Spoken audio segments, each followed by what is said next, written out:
Hôm nay chúng ta tìm hiểu một ngành công nghiệp nổi tiếng Canada, đó là maple syrup, siro cây phong, cách sản xuất và sử dụng như thế nào cũng như là lợi ích sức khỏe của nó. Canada tự hào nhận diện bằng thương hiệu lá phong Maple Leaf được nhìn thấy trên lá quốc kỳ. Trong 6 đội Canada của Liên đoàn khúc côn cầu quốc gia NHL, có một đội nổi tiếng nhất và được yêu thích nhất được mang tên là Toronto Maple Leaf. Cùng với các công ty như là Canadian Tire, VRL, Petro-Canada và Air Canada, đều có một chiếc lá phong trong biểu tượng thương hiệu logo của họ. Và tất cả những điều đó phản ánh sự thật rằng chúng tôi đang ở tại xứ sở của những cây phong. Rất có thể siro cây phong nguyên chất thơm ngon được đổ lên miếng bánh pancakes hay là waffles của bạn là đến từ Canada. Đó là bởi vì Canada sản xuất 75% của siro cây phong nguyên chất trên thế giới. Tỉnh Quebec là tỉnh sản xuất chính của món đặc sản này, chiếm khoảng 90%. Sản xuất của siro cây phong đã tăng lên mức cao nhất từng được ghi nhận vào năm 2020. Và năm đó, hơn 61 triệu ký sản phẩm siro phong của Canada đã được xuất khẩu sang 68 quốc gia khác nhau. Siro cây phong thường được sử dụng như một chất thay thế đường để làm bánh, nước sốt và có một số lợi ích cho sức khỏe. Hiện giờ đang là mùa siro phong và những tán cây này đã sẵn sàng để chiết xuất. Chúng ta sẽ tìm hiểu xem làm thế nào để biến những cây phong sừng sững giữa rừng này thành món siro phong ngọt tinh túy của Canada nhé, cũng như là tìm hiểu về một ngành công nghiệp nổi tiếng của Canada này. Siro cây phong maple syrup được sản xuất như thế nào? Nhựa cây phong được chiết xuất từ đầu tháng 3 đến cuối tháng 4. Nhiệt độ cần phải ấm vào ban ngày và dưới mức đóng băng vào ban đêm để nhựa cây tan băng sau ngủ đông. Quá trình sản xuất siro phong bao gồm chiết xuất nhựa cây phong từ cây phong đường hoặc là cây phong đỏ bằng những cái xô truyền thống hoặc là hệ thống ống hiện đại. Mỗi cây phong có thể được khai thác tối đa là 3 lần trong mùa thu hoạch. Tiếp theo thì nhựa cây được vận chuyển trong các thùng chứa và đưa đến một nhà chế biến đường. Nơi đây thiết bị làm bốc hơi bằng kim loại sẽ nấu chín khoảng 40 gallon nhựa cây cho đến khi nó trở thành 1 gallon siro phong nguyên chất. Quá trình này xảy ra bởi vì nhựa cây có 98% là nước và chỉ có 2% là đường. Sau đó thì phản ứng Maillard diễn ra làm cho siro đạt được màu nâu, mùi thơm cũng như là vị như mong muốn. Siro cây phong tương tự như mật đường nhưng có độ sánh nhẹ và lỏng hơn. Nó có mùi gỗ nhẹ và vị hơi cháy. Siro cây phong vàng được thu hoạch vào đầu mùa xuân và nó có hương vị nhẹ. Loại có hương vị mạnh nhất có màu sẫm hơn và được thu hoạch vào cuối mùa thu hoạch. Siro vàng được bán trong các cửa hàng được phân loại là loại A và không có quá trình lên men hay là lược lọc. Một số sự thật thú vị về siro cây phong đó là Jacques Cartier là người châu Âu đầu tiên tình cờ tìm thấy cây phong đường vào năm 1534. Người Huron đã tiêu thụ nhựa cây hữu cơ này ngay từ cây phong vào năm 1623 và vào năm 1951, siro phong đóng hộp được ra mắt tại các cửa hàng tạp hóa. Nguồn gốc của siro cây phong trở về xa xưa rất lâu rồi, trước khi những người định cư châu Âu đến Canada. Các cộng đồng bản địa ở phía khu rừng phía đông của Canada, nằm ở bờ biển phía đông bắc của Hoa Kỳ và Maritimes ở phía tây của ngũ đại hồ Great Lakes và cư trú bởi dân tộc người Haudenosaunee, Abenaki và Mi'kmaq đã phát hiện ra đường nhựa cây phong. Truyền thuyết kể rằng người Picogenish Napesac, còn được gọi là Little People, tức là những người nhỏ bé, đã gửi một thông điệp thần giao cách cảm đến cộng đồng Anishinaabe của bản địa Whitefish River First Nation trong khi họ đang ngủ, cho họ biết cách làm siro cây phong.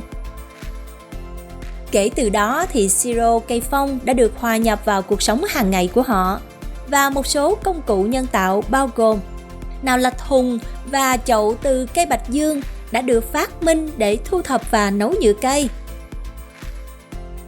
Cây phong kể từ đó trở nên có ý nghĩa đối với người dân bản địa trên tinh thần và họ nhận thấy rằng siro có tác dụng chữa bệnh. Đối với những nhóm người bản địa First Nations, mùa thu hoạch mùa xuân có rất nhiều tên gọi. Một trong số đó được đặt tên là mặt trăng làm đường, Sugar Making Moon. Một khu rừng gỗ cứng có tên là Maple Belt là nguồn cung cấp siro phong chính của Canada. Nó kéo dài xuyên qua tỉnh bang Ontario, Quebec và đến New Brunswick, Nova Scotia và đảo Prince Edward Island. Tỉnh British Columbia, Manitoba và Saskatchewan cũng sản xuất siro phong với một lượng nhỏ hơn. Nói về ngành công nghiệp siro cây phong của Canada. Canada sản xuất 75% của siro cây phong trên thế giới.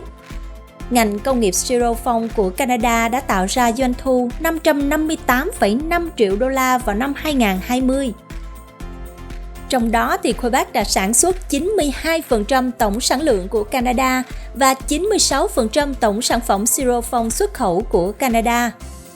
Ngành công nghiệp này cũng mang đến hơn 10.000 việc làm trên khắp 12 vùng sản xuất siro cây phong của tỉnh Quebec. 4% siro phong của Canada đến từ New Brunswick, 3% đến từ tỉnh bang Ontario và 1% thì đến từ Nova Scotia. Theo báo cáo của Maple Report năm 2020, Canada đã sản xuất gần 175 triệu pound, tức là 13,2 triệu gallon siro phong vào năm 2019 và hơn 189 triệu pound, tức là 14,2 triệu gallon siro phong vào năm 2020. Đất nước Canada là nước xuất khẩu các sản phẩm từ siro phong của Canada lớn nhất thế giới về giá trị và khối lượng. Trong 2 năm, tính đến tháng 7 năm 2019, các sản phẩm siro phong của Canada đã được xuất khẩu sang 72 quốc gia. Khoảng 91% số lượng xuất khẩu cao nhất là đến 6 quốc gia, 62% đến Hoa Kỳ, 11% đến Đức, 6% đến Nhật Bản, 5% đến Vương quốc Anh, 4% sang Úc và 4% đến Pháp. Trong khoảng thời gian này, thống kê Canada báo cáo rằng Canada xuất khẩu trung bình 34 triệu đô la các sản phẩm siro phong mỗi một tháng.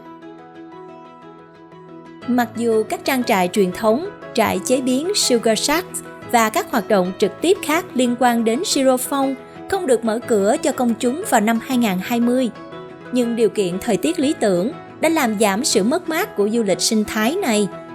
Canada đã sản xuất 14,3 triệu gallon siro phong, vượt qua kỷ lục của năm 2019 về sản lượng siro phong với hơn 1 triệu gallon. Năm ngoái, tổ chức các nước xuất khẩu dầu mỏ OPEC chia sẻ rằng có tới 50 triệu pound siro phong được lấy từ các khu dự trữ của tỉnh Quebec do nhu cầu cung cấp tăng lên.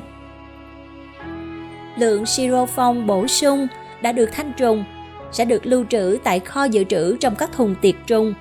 Đây là một cách để bảo quản nó trong nhiều năm sau đó. Cách sử dụng siro cây phong và lợi ích sức khỏe của nó thế nào?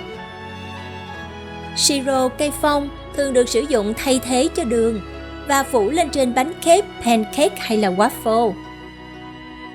Các sản phẩm khác bao gồm đường siro phong, bơ, kẹo và một món được gọi là taffy, được làm bằng cách đổ siro phong đun sôi lên trên tuyết. Nó cũng được sử dụng làm chất ngọt để ăn kèm với ngũ cốc, sữa chua và ướp phủ lên các loại thịt khác nhau. Các vitamin và khoáng chất trong siro phong bao gồm một lượng lớn kẽm và mangan, tức là manganese, cũng như là kali, potassium và canxi. Kẽm có thể giúp chống lại bệnh tật và cải thiện khả năng miễn dịch vì nó giữ cho mức độ bạch cầu của bạn tăng lên, trong khi mangan thì đóng một vai trò quan trọng trong quá trình chuyển hóa chất béo, và carbohydrate hấp thụ canxi, điều chỉnh lượng đường trong máu, chức năng não và thần kinh. Siro cây phong cũng có đặc tính chống oxy hóa. Thông tin về món đặc sản maple syrup của Canada. Mong rằng đã mang đến cho quý vị một số thông tin thú vị và hữu ích về ngành công nghiệp nổi tiếng này của Canada. Rất cảm ơn quý vị đã theo dõi video. Culture Channel sản xuất những video tin tức Canada và thế giới cập nhật hàng ngày và cũng có những video về văn hóa, du lịch và đời sống của đất nước Canada. Kính mời quý vị đón theo dõi. Nếu quý vị thích nội dung của video này, xin hãy cho Culture Channel một cái like và chia sẻ comment về chủ đề thú vị mà quý vị muốn được tìm hiểu nhé. Và đừng quên rằng hãy bấm nút đăng ký subscribe và nút chuông kế bên để nhận được thông báo mới nhất về những video sắp tới của kênh Culture. Hoàng Anh xin chào và hẹn gặp lại quý vị trong những video tiếp theo.